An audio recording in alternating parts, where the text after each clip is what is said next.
Hey there, Vineyard.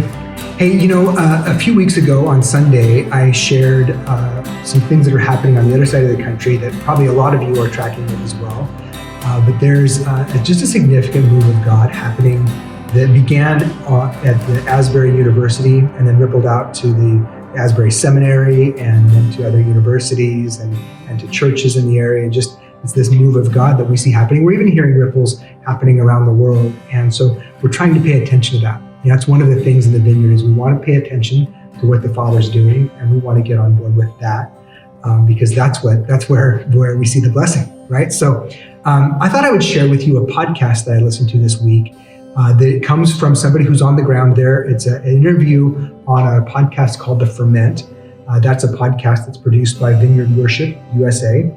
And so this particular interview is with Dan Wilt. He is a Vineyard pastor and worship leader based in the Nashville area, but he's also currently a seminary student at Asbury. And so he's been on the ground there and he's just sharing what he's seeing. And because the idea of revival or awakenings or outpourings, that can have lots of different connotations or ideas for us, I thought it would be really helpful just to hear from somebody who's right there describing, here's what we're seeing, here's what we're praying into, here's where we're hoping it goes. And just to share that with you in the hopes that you would join us in prayer. We're always open to what God wants to do here, and we will not conjure or manipulate anything. And at the same time, we do recognize we can't make anything happen, but we can come with expectation. And I recently heard another podcast from a student also at Asbury, and one of the things he shared is that these type of things have happened at Asbury frequently enough in their history that it's a part of their just kind of cultural expectation. It happened in the early 1900s, again in 1970.